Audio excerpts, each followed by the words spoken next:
Tonight, I am showcasing assessments that are inside of the Professional Academy and in the Toolbox and some of the trainings that we have had for you. When you go to www.theonlineitinerant.com, this is the account inside. So let me just kind of go to the outside here. So this is the home page. And when you are a member, you either click on this red button, or you can tell if you're already logged in, if you've got like this little face up here, this picture, and it doesn't say log in. So you can click on this button, or you can click on the members button right here, and it will take you to your platform. Really quickly, I want to make sure that everybody has the app. So you can go to the app store. You can search for Online Itinerant, and you'll see this, see my logo. And that now is an app for you on your phone, and you can access all the resources from your phone. There are also resources that you do not need to be a member for, and those are the free resources through the app. You have to access this through the app first to get it, but it has a lot of like little itinerant hacks and itinerant resources that are really helpful that you probably are listening to or thinking when you're on your phone on the drive. So definitely check that out.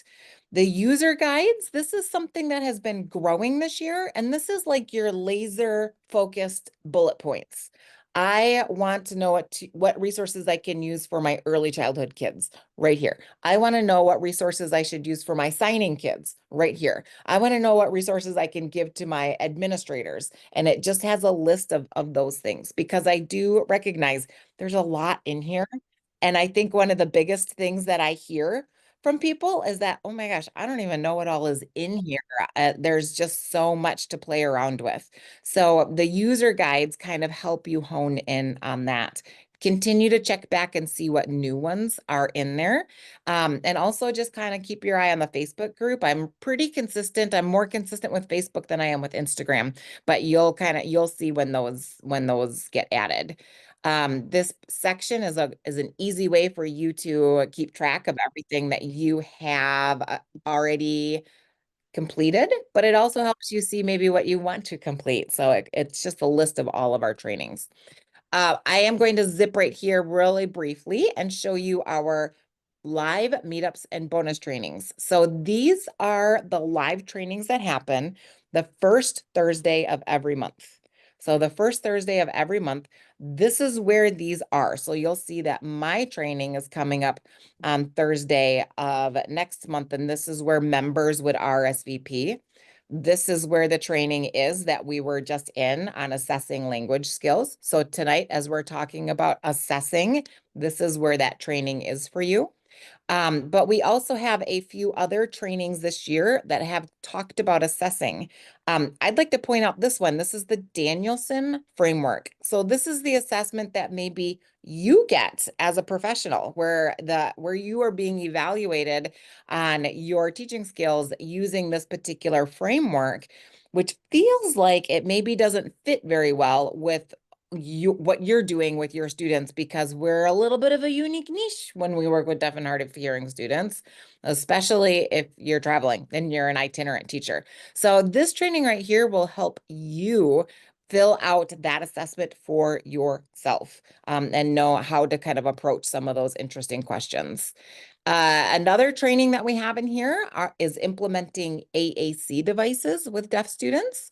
There is an assessment in here for you to help you identify if a student is a good fit for using an AAC device. So we're talking about an alternative communication device is what we're talking about for this. Sometimes people say, well, why use sign language? Let's just give them a communication board, and then that's much more easy and much more easily accessed by the world. Then nobody else has to learn sign language. And isn't that just a better idea? So this training will help you identify if that's a good fit for our students or not. And then the other assessment there, the other training that's related to assessments that has happened this school year already is embedded into here. And this is the using the NASD guidelines to support services for students who are deaf and hard of hearing. This has got some great checklists and some great assessments to help you identify whether what the students' needs are, or also how the program that you are in, the school that you are in is doing in terms of meeting the needs of students. So this is embedded into this guideline, which is inside of the toolbox as well. But the training is just a really great training. All right, so those are a few of the trainings that we have on assessments.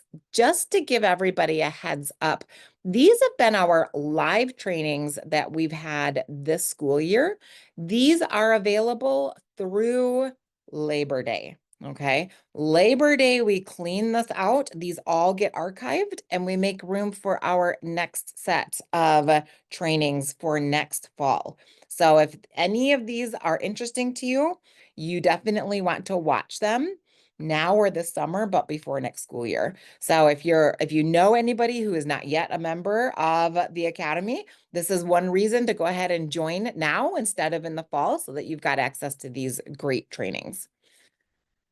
All right, let me see if there are any questions or anything. I don't see anything in the chat, so I'm going to click on this button up here. Oh, by the way, I always like to point out, if you're ever looking for something, when you click on the magnifying glass, that is the search bar.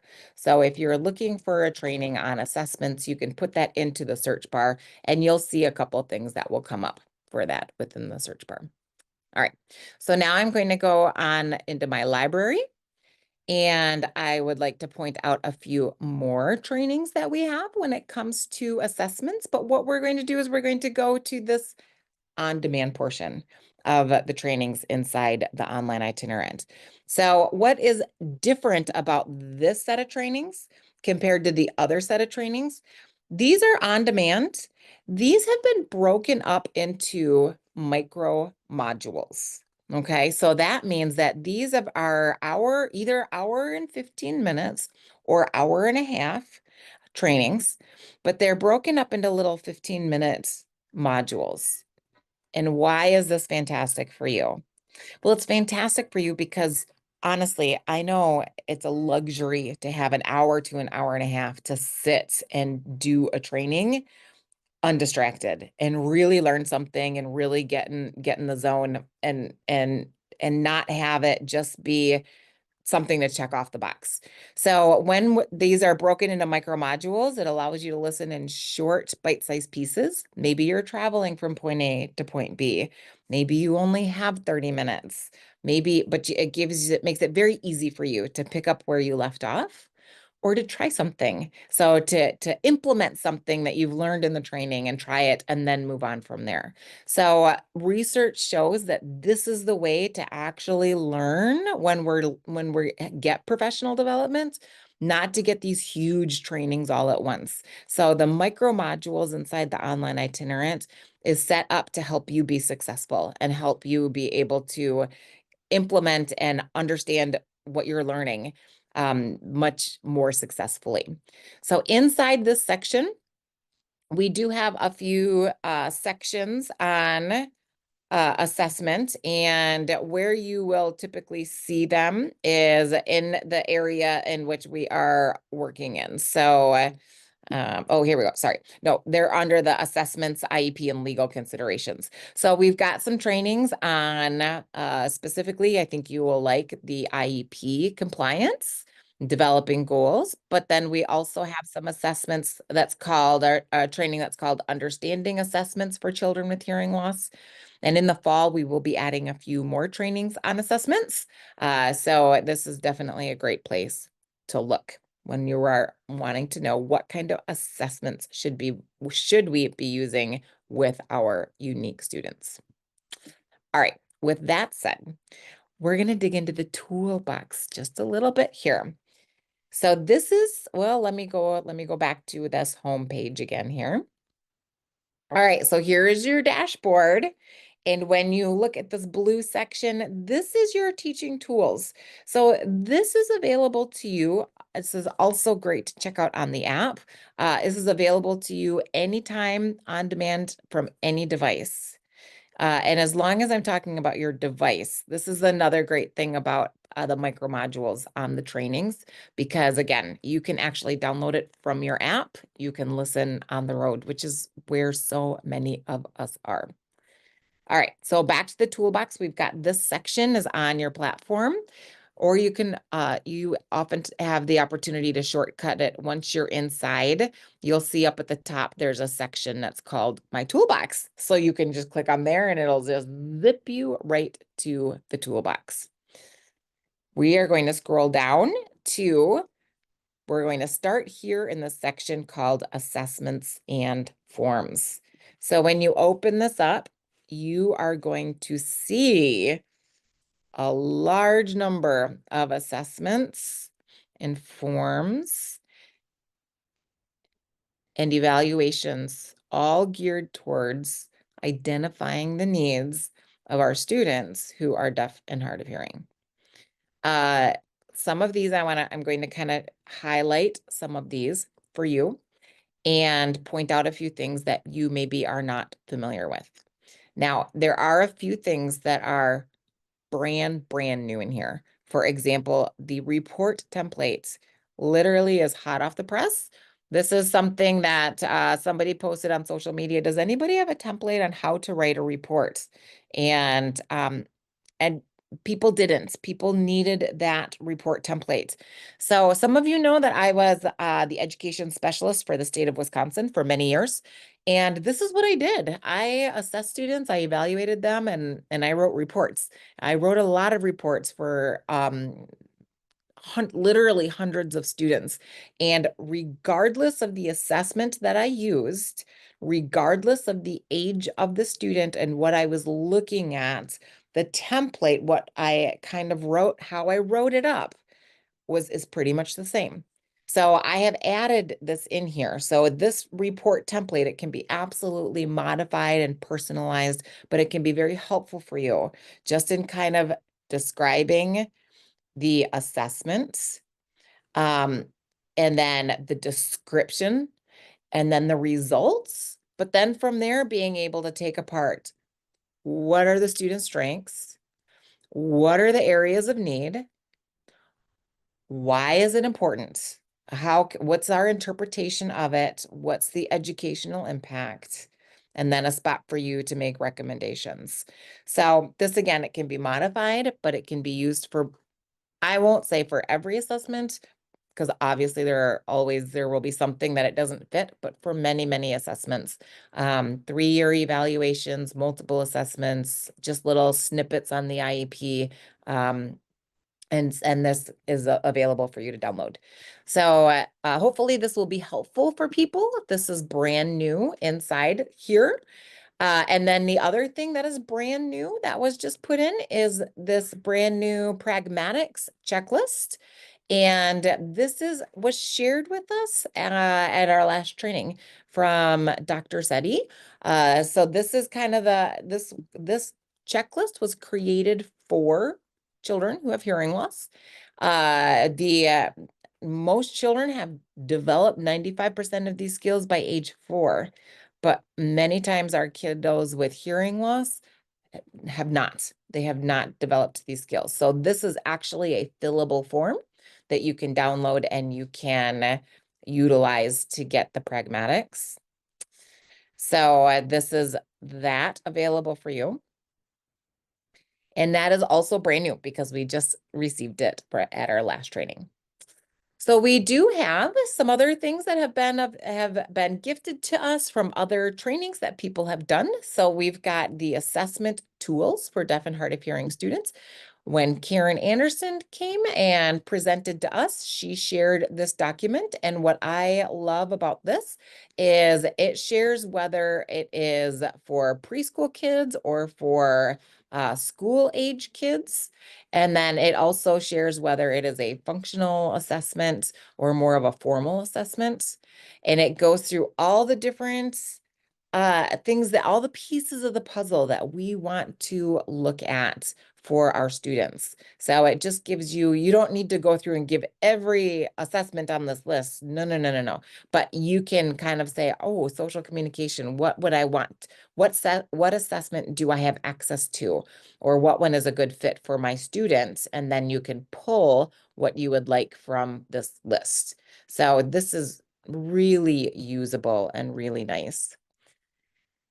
Then we also have a number of assessments that are informal that are great to sit with your students and talk to them about accessibility preferences and considerations and worksheets. The CAVE is actually for students that you are working with online. So this is growing, growing, growing. This is a growing trend in deaf education. So you want to make sure that your students have communication access in the virtual environment. So this is here. Then we have the FLE, the Functional Listening Evaluation, which I talk about a lot. This is a really informative evaluation. This section here walks you through exactly how to do it, how to score it, and how to interpret it. The ASL scale of development. Now, this is an evaluation that will help you see specifically American Sign Language. So this is great for students who are signing ASL. This gives you a sense of what their skills are on that spectrum of American Sign Language. And you'll notice it starts in the intermediate area. So this is not for kids that are just learning individual words. This is for kids who are getting language, and this is how they are really, they are signing to communicate. So it's a really nice informal assessment and gives you kind of the spectrum of start, from intermediate to advanced, and it's a really nice tool to be able to identify some IEP goals as well. Also, most of these assessments are not assessments that are really long because I know how short of a time that you have with students. And so they are a snapshot often, or they are, for example, the learning staircase of auditory discrimination. I love this because it is, let me click here to download it so you can see it. It goes pretty quickly. So here's your number of errors, but here is the entire assessment is we've got about 40 questions. And you just say 2 words, car and tar, and they identify whether they have heard the same word or if the words are different. So it goes fairly quickly, and yet it goes through the whole scale of auditory discrimination skills. So it's nice and quick. It's not going to take you your entire 40 minutes of working with the student to be able to give it. There are a couple more that I want to make sure that I highlight for you that are really unique within the online itinerants. One of these is the captioning candidate checklist. We've got more and more students who function as hard of hearing, but they are missing so much. They are missing so much information. And the conversation is often like, well, do we give them a sign language interpreter? But they don't know sign language. What is our other option? How else can we support them? And we start talking about captioning. We have to know the differences of the different styles and the different technology of captioning that's out there, automatic captioning versus a live captionist, remote captioning. But there are some skills that you need to identify if a student has in order for them to be successful. So there is a number of trainings that are specific towards captioning and how do you qualify quality captioning that is going to support a student, but then you need to identify if a student is a candidate for the service.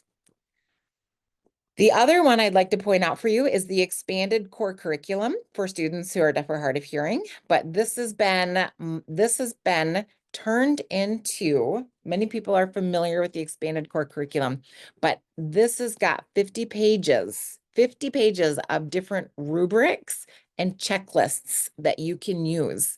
And it helps you identify the different needs, and it can work to help develop IEP goals as well.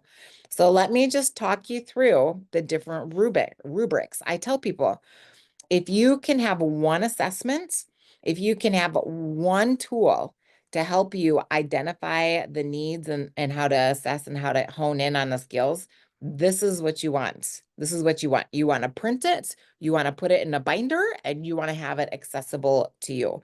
So it talks through all the different components and the different pieces of the puzzle in which our students are unique. But starting, and it even goes through career education and communication and family education. So what do your families know and what do they need to know? I love that. Functional skills for educational success, self-determination and advocacy, social emotional skills, technology. So starting right here on page 17, here are the rubrics and the checklists. So, and this is when you download it, it's fillable. So you can actually check it yourselves. So it goes through each one of these different areas and it gives you some benchmarks and starting with early, emerging, intermediate, and advanced. And it gives some skills that other assessments do not give. And I really love this. So even like environmental management, so I'm going to jump ahead to this advanced level. So it jumps right to they maintained adaptive skills to maximize listening and communication. So do they know how to adapt and can they take care of themselves so that they can maximize their communication needs? So it's kind of just a really great checklist here. Does dig into career education. It does dig into work skills. And it is specific towards kids with hearing loss. It does dig into, here's our job seeking skills, money management even, communication for both auditory skills and also sign language skills, ASL development. I mean, I think I could do an entire training just on using these rubrics. The other thing that I want to point out to you, see, this has got expressive communication. Family education. I love the family education. So this even goes along what we want to make sure that our families understand about their children, early, emerging, intermediate, and advanced. And this goes with understanding their child's hearing loss, amplification needs, family and child interactions. It's just really great. Communication strategies for parents. So this was created by the Online Itinerant, these rubrics. So it took the Common Core, the expanded core curriculum, and it created the rubrics and the checklists in order for you to kind of identify what needs and what skills you can focus in on with your students. Also, a great thing, I love to be able to share that with the parents. Parents inside the Friend Academy also have got access to this. I really like for them to see, what are the benchmarks? What do we want to make sure that you know as parents? And how can I support you? Where can I fill in the gaps for you? What trainings can I point you to support you in these needs as well? Love to point out the Kendall Conversational Proficiency Scales, otherwise known as the P scales. So this is inside here for you. And this is starts at level 0, starts with nonverbal communication. This was designed for signing students. However, it can be modified very easily for non-signing students because a lot of times it says like they are communicating their needs through signs. Well, if they're not doing it through signs, are they doing it through words? So you can modify this, but it gives you all the levels of what we call conversational language. This is something that I think gets missed a lot with our students. And that is in order for our students to be able to gain academic language and have an understanding of the language that is being thrown at them inside the classroom, they need to have a really solid foundation in conversational language. oftentimes we don't get the strong foundation in conversational language. Maybe we just have a little bit of conversational language, and then our students are inside the mainstream, and the language is so above their head, and they don't have the foundational building blocks to really be able to learn it. So then what happens is they're getting behind in school. They get pulled to get tutored, but they're tutored on this academic content in this language when they don't have the strong conversational proficiency yet to be able to support this other learning. So this goes all the way through level 7. I'm going to zip all the way to level 7. Okay, so level 7 is the level that we would want kids to be ages 11 to 13. And this is fluent in language, this fluent in conversational language. So we want them by this age to be at level 7. But this kind of will help you identify where the gaps are. And again, it helps you write some great IEP goals if needed. So this is the Kendall proficiency scale.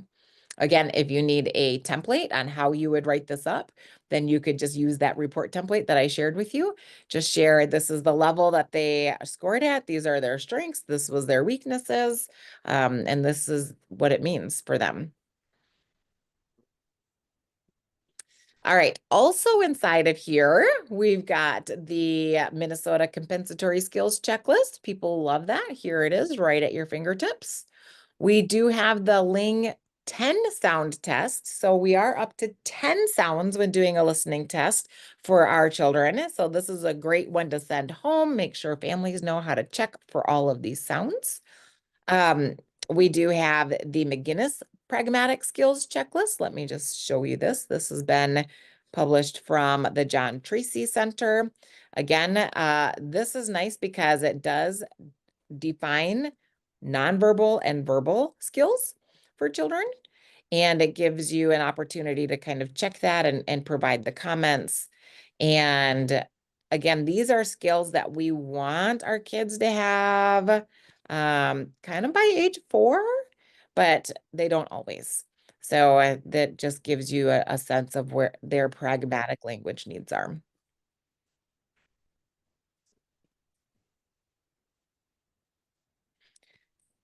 All right, then the observation tool for the mainstream environment. This is a product of the Online Itinerant. I am a big, big, big proponent of observation.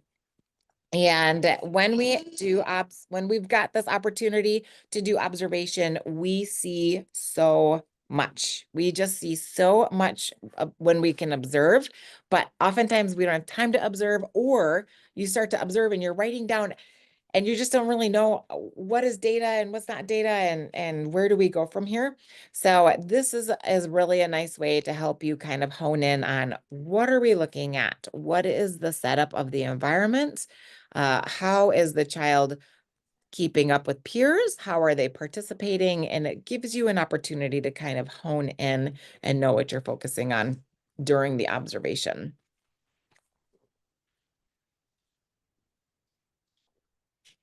Then here we go. Here's our report template for you so that you can talk about what you just saw in the observation. I know observations are hard. You might have 20 pages of notes and then you're like, how do I report on this? So this helps you hone in on that so that you can report on your observations. Okay, and then we do have the Audiology self-advocacy checklist, the Children's Loneliness and Social Dissatisfaction Scale, and the Minnesota Social Skills Checklist for deaf and hard of hearing students. I love this because it does go all the way up to high school. So it really does allow you to look at the skills from kindergarten all the way up to 12th grade. And then you can hone in on what you want to work on in this checklist. Now, I would absolutely be remiss if I did not show you the Online Itinerant's Audit-Proof IEP Goal Bank. That is this section right here. I hope you have had a chance to check it out and utilize it. Right now, there are 3 different sections of this. These are the skills that are sometimes hard to assess. So we've got self-identity, self-advocacy, and transition. And inside each one of these buckets, when you open this up, you will see that you've got a skills checklist and lessons. So this is your assessment that you give the checklist for. The lessons allow you to either teach them after you've assessed it, or if you need a way to assess it, then it gives you an activity that you can use to assess. Based on how a student has done with the checklist, it guides you directly to your IEP goals, which you can personalize and specify for your unique students. But now you have all the lesson plans to be able to teach all the goals. And then the next section here is your data collection sheets. So how do you collect the data on that? So I would love just to give you a peek at this if you have not used it. This is very, very, very helpful. And I use everything I have in here. I use myself. I do actively teach, and I love that. I hope to never give that up as long as I am the online itinerant, because I want I know that it's useful because I use it myself. And I know when there's gaps when I try to use it and it doesn't work, or if I need to go grab something and it doesn't exist. So I come to you with experience and saying, yes, this is helpful and this works. So what happens when we get this checklist, you will make your own copy of the checklist. When you make the copy, this is great because you can personalize it towards your students. So here you've got your student. I'm going to do, this is called TS. That means test student. But now you've got your checklist and you can actually check off the skills that you know that your student has. And if you're not sure if they have them, but you need to identify if they do have them, then these are the activities that you can go to that will help you identify this. So for example, this is our self-identity checklist. And this is that a child can identify 3 ways that people may lose their hearing, such as genetics, sickness, or loud environmental sounds. So we've got a number of activities in here, including some people. You'll notice the people that are in here. And this gives you the opportunity, again, to click on the activity. For this particular activity that I'm showing you, you've got a person here who has done something important and valuable and noteworthy. And so you learn about this person. And then this is super cute because you can click on what does your student or your child for parents have in common with this person. So then you can kind of compare and contrast, and you can talk about, well, look, she got a sickness that caused her to lose her hearing. And then how did you lose your hearing, or how do other people lose their hearing? So it really naturally builds in some wonderful conversation. But it also helps kids realize that they're not the only person that has a hearing loss, or that when they grow up, they will still have their hearing loss. A lot of kids don't meet adults. They don't know. They may see kids or they may hear about kids, but they don't realize that when they grow up, they won't get their hearing restored because a lot of them only see adults and they say, oh, well, someday my hearing will get better because I've never met a deaf adult before. So people really like this deaf identity unit. And then if you are using it as a lesson plan, then you've got other expansion activities that go along with this as well.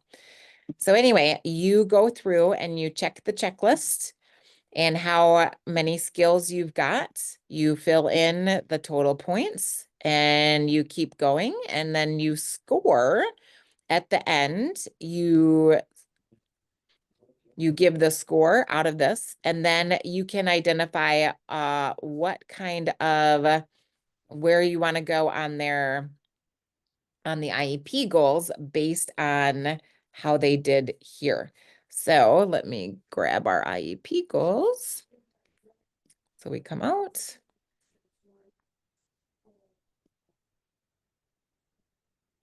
Here is our goal bank. You can identify where are they. So here's, you get your, you identify, are they beginning, intermediate, or advanced? And then here is your IEP goal. And if you need, some people want objectives, some people want benchmarks. It just depends on your school. But here are some objectives, or you can use them as benchmarks as well. So it just depends on your school and how you like to do that. So all of these IEP goals were created in collaboration with Caitlin Millen, who did a whole training on being audit proof for your IEP goals. So this is just a really easy way for you to get these goals. So what you do is you just copy and paste them, and you can just copy and paste them and modify them to be your students' unique needs and be able to match what you're working on for the school year. So we have these audit-proof bundles for self-identity, self-advocacy, and transition. And there are more coming. We will have communication through sign language, through listening and spoken language. And then we also are working on skills to use an interpreter. So how well does a child use an interpreter, and what kind of IEP goals can we develop from that?